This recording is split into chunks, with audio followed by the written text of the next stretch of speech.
Hello there everyone. Welcome to the next video in the Warrior Dungeon series. This time we're going to be tackling Halatali, the level 20 dungeon. This is actually not a dungeon you'll unlock through the main scenario. This is the first optional dungeon, which you unlock through a side quest. So we do have a new ability, I believe. Let me see if I can go over it real quick. Oh, I lied. We actually do not have a new ability. Completely forget I said that. So this dungeon is still pretty simple. I know I said repeatedly for the first three dungeons that they were the introductory dungeons, and this is the first dungeon where things sort of got real, and you actually really had to know what you were doing. That is mostly true, but it's still not that big a deal. I mean, it's still beginning dungeons. This is the fourth dungeon in the game. Not a huge deal if you mess up on stuff. Mainly the thing that'll get you in this dungeon is boss mechanics. This is the first dungeon where boss mechanics actually come into play pretty strongly. And of course, we'll go over those mechanics as we get to the bosses. We'll probably grab aggro on this guy. There we go. So yeah, so this dungeon is a level 20 dungeon, like I already said. You can sync up to level 23, as you can see, down there at the bottom of the screen.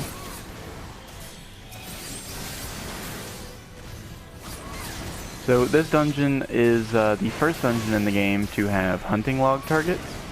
So when you're coming through the game, and I mean specifically the Grand Company hunting logs, not your class-specific hunting logs, but the Grand Company one that you get after joining your Grand Company around...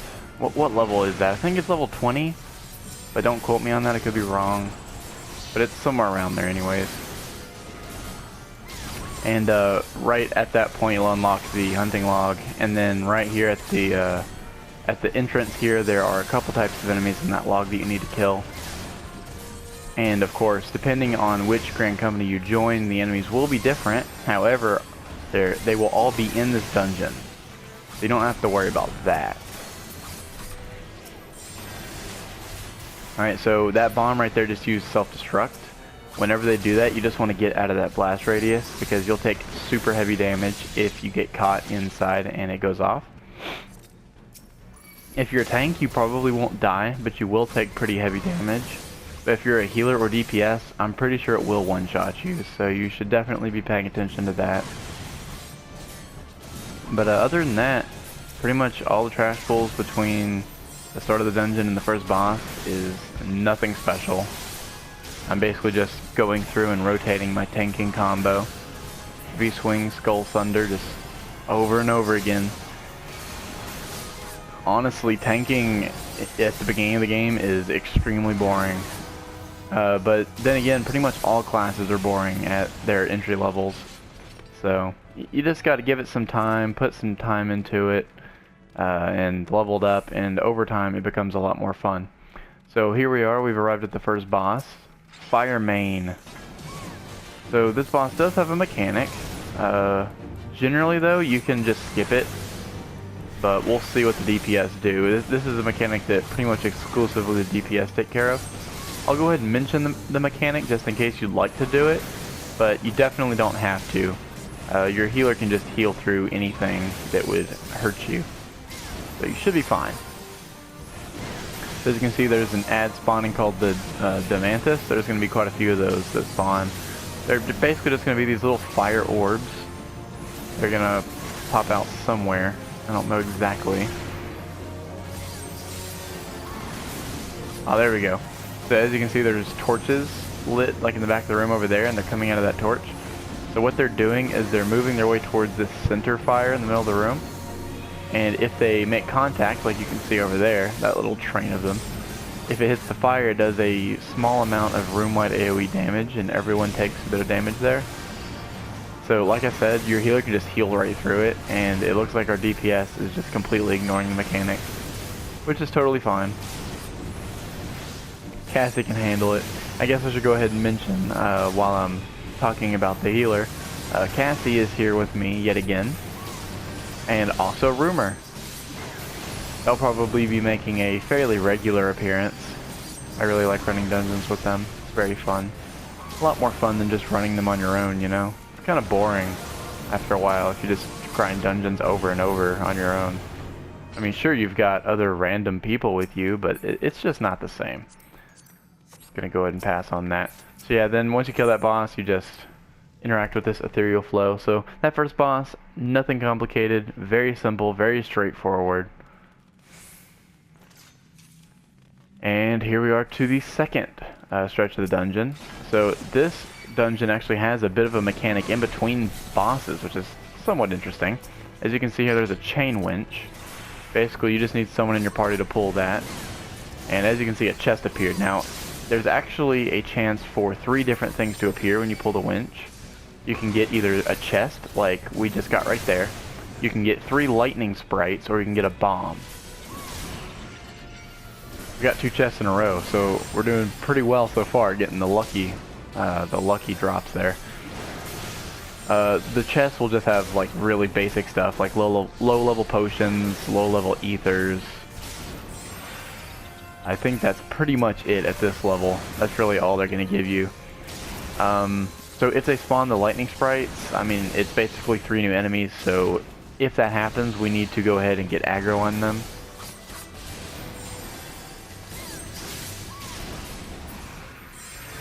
So far, no big deal. I mean, the first 2 were chests, and that's the best luck possible.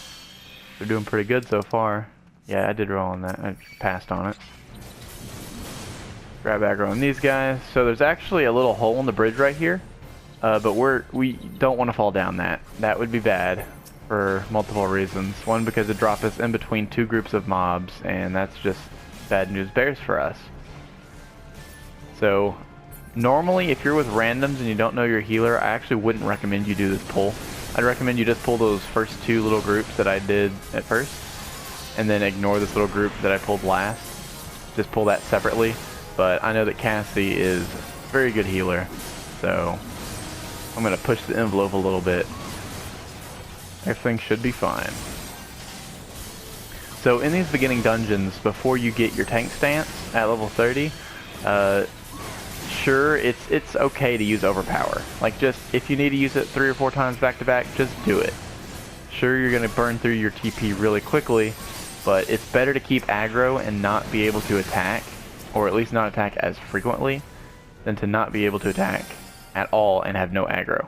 So as you can see, they just pulled a chain winch, a bomb dropped down. All you have to do is attack it 1 time, and it will blow up. So it looks like while I was explaining that to you, Cassie got aggro here. That's not good.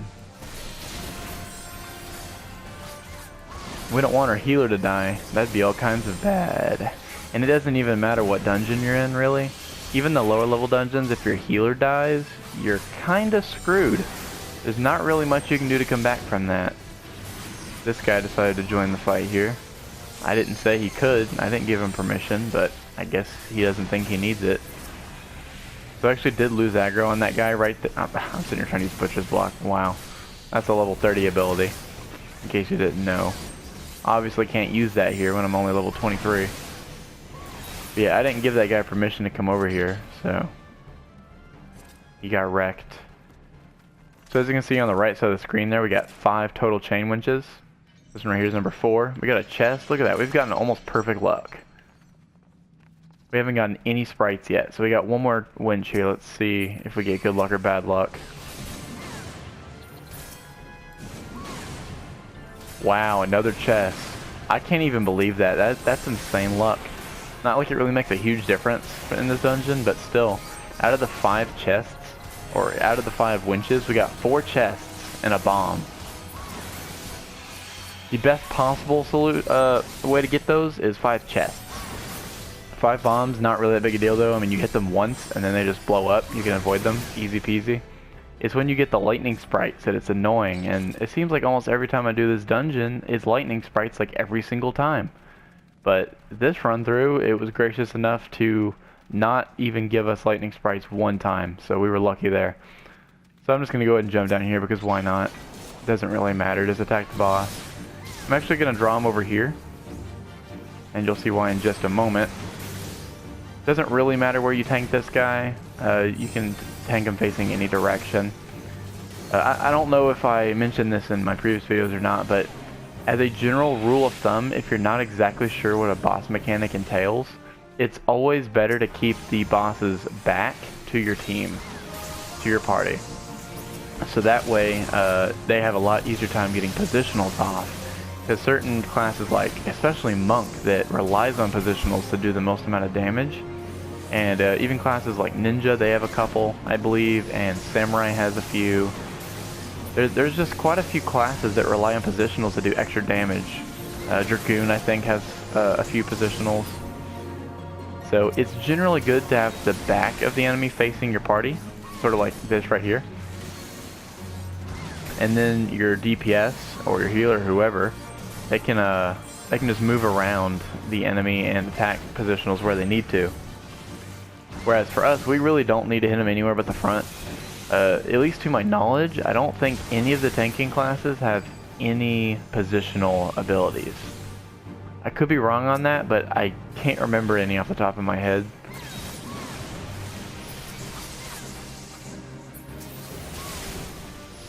So yeah, basically every roughly 30%, 30 to 40% of his health or so, he's gonna spawn these adds, and he's gonna put that lightning cover down on the floor there. So when the lightning is down, obviously you don't want to be standing on it, so you just walk up here to the slope, and then all these sprites will come at you and you just kill them. And after you kill enough of them, the lightning will go away and you can go back and attack the boss. He'll do that twice. And he just finished the second time, so now we can go ahead and kill him. Easy peasy, nothing major. And he's dead. Low level gear here. I suppose if this is your first time through the dungeon, it'll actually help you out. But at my level, it is extremely underleveled for what I have.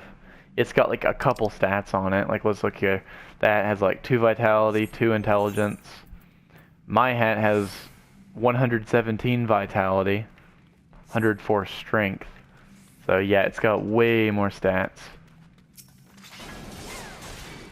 So the stat scaling in this game is actually inconsistent. Like, up until level 50, it's pretty consistent. But then once you hit level 50, it drastically curves upward. It sort of goes from like a 45-degree slope to a U.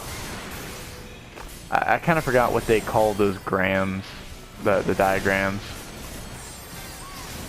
It's been a little while since I've heard those exact terms, but I think you can sort of picture what I'm getting at here. It's like a straight line going up, very consistent, and then it just sharply curves further upward the higher level you get. And unless they change the way stats work and the way that stats are weighed, it's going to continue getting higher as new expansions release. I don't know how this guy got past my overpower there, but he did somehow. I guess this gas bomb is actually a ninja in disguise. Who would have thunk it? But yeah, in between the second and third boss, there's almost nothing. I mean, we can leave those guys over there. We don't need to kill them. So we just killed a couple guys. Then you can open this door, and here's the final boss right here. So this dungeon is one of the shorter dungeons for sure. It's definitely a little more difficult than the first 3 starting dungeons, but it's still nothing major. I don't think we're really going to run into any actual difficulty until around the level 42 dungeon.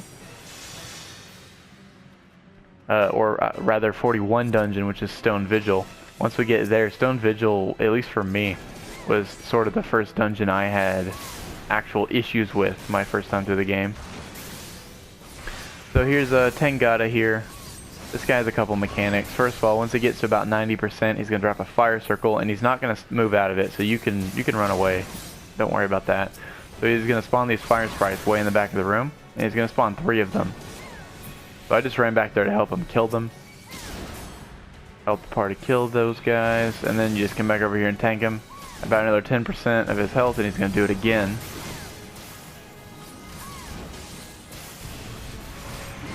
Actually, I guess it might be 20%. Maybe he'll do it at 70.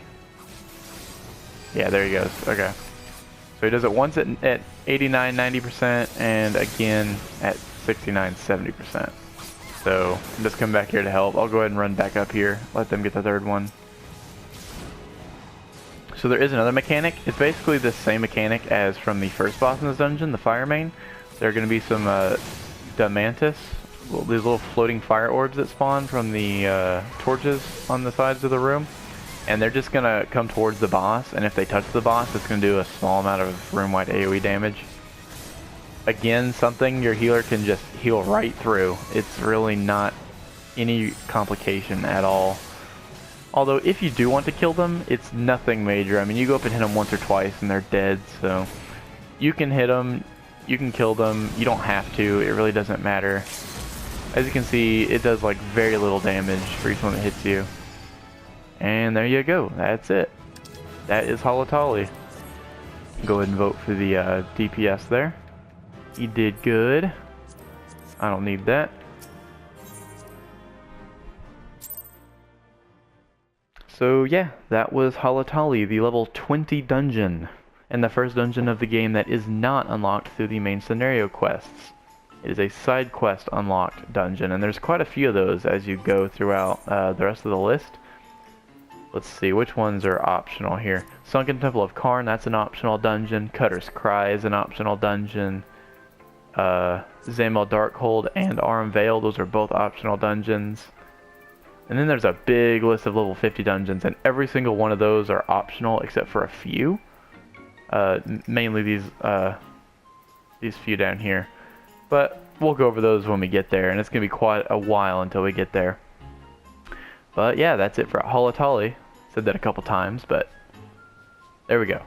That's the finale. That's a wrap. So thank you for watching, and I will see you next time for the 1000 Maws of Totorak. Take care.